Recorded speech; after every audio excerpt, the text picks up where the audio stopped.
মানুষ যা চায় আসলে তা পায় না, মাঝে মধ্যে একরকম ভাবি হয়ে যায় আর রকম। তো আজকে সকাল থেকে কি করলাম এবং সেই ভিডিওটা আপনাদের সাথে শেয়ার করতেছিলাম। আজকে একটু অন্যরকম ব্লগ নিয়ে আসছি আপনাদের সামনে। তো সকালে ঘুম থেকে উঠে প্রতিদিনের রুটিন, মেয়েকে নিয়ে আগে স্কুলে যাবো। তো সকালে উঠে আগে মেয়েকে রেডি করিয়ে দিলাম, নুডলস খাইয়ে দিলাম। ও নিজে নিজে হিজাব পরে, আর আমার মেয়ে মাশাআল্লাহ নিজে নিজে পোশাকটা পরতে পারে। সে পরে একদম নিজেকে দেখতেছে আয়নার মধ্যে, খুবই ভালো লাগতেছে। আর আমি আমার মতো রেডি হচ্ছিলাম। তারপরে স্কুল থেকে এসে মাংস রান্না করব, সেটা আমি যাওয়ার সময় ভিজিয়ে রেখে গেছিলাম। এখন বসাবো। অল্প পরিমাণই রান্না করব, বেশি একটা করব না। এদিকে পেঁয়াজ কেটে নিচ্ছি, একটু পেঁয়াজের পরিমাণটা বেশি দিব।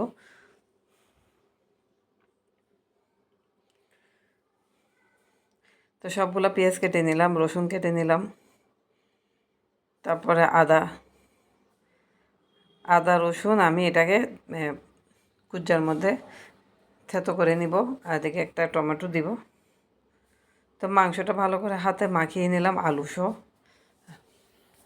আর এই ভিডিওটা আমি সানডে ব্লগে ছেড়ে দিছি।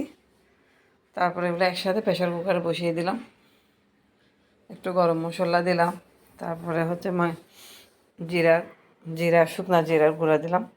তো মাংসটা আমার হয়ে আসছে।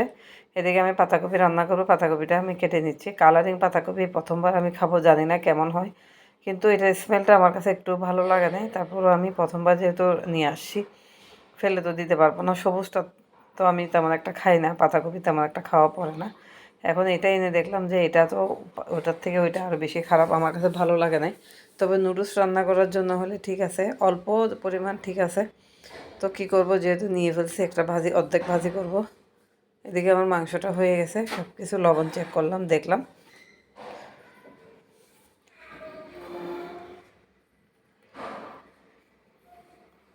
এখানে আমি একটু গরম মশলা ব্যবহার করব।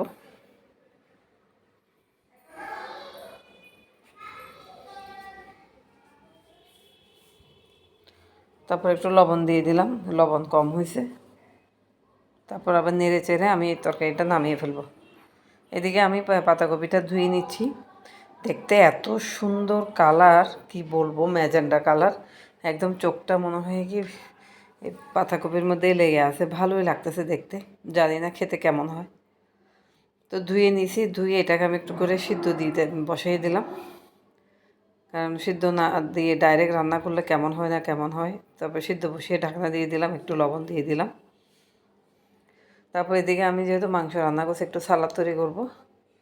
তো অর্ধেক বিট নিলাম, কারণ বিটের সালাদটা শরীরের জন্য অনেক উপকার।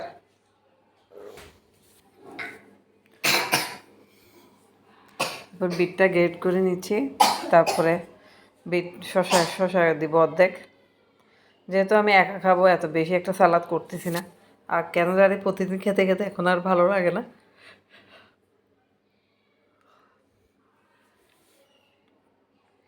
তারপর মাংসের সাথে সালাদ না হলে ভালোও লাগে না।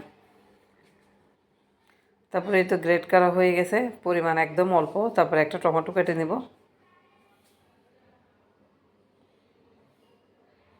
টমেটোটা একদম ছোট ছোট টুকরো টুকরো করে নিচ্ছি।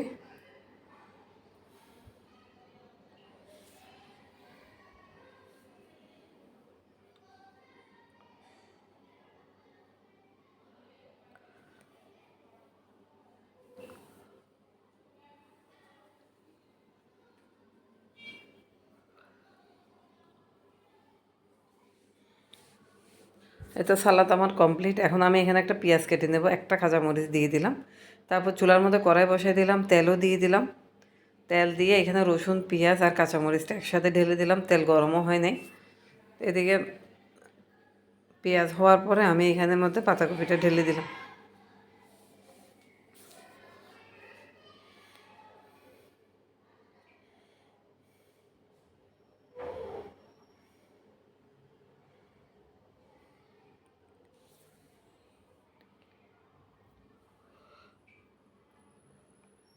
একটু হলুদের গুঁড়া দিলাম, আর একটু লবণ দিব, আর কোনো কিছুই দিব না। আর একটু টমেটো দিয়ে দিলাম।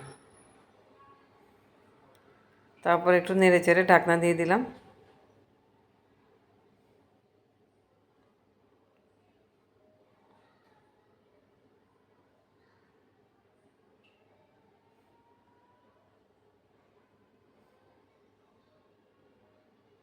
তো এই তো আমার সালাদ রেডি। আমি এখন কাঁচামরিচ একটা কেটে একদম কুচি কুচি করে নিলাম, আর একটু ধনেপাতা দিলাম, দিয়ে লবণ দিয়ে এটাকে ভালো করে এখানে মাখিয়ে নিচ্ছি। মাশাল্লাহ, দেখতে এটা এত সুন্দর হয়েছে, আর বিটের কালার তো অসম্ভব সুন্দর। টমেটো বিট দুটাই মানে সুন্দর। তারপরে এটা আমি একটা প্লেটের মধ্যে পরিবেশন করে নিচ্ছি।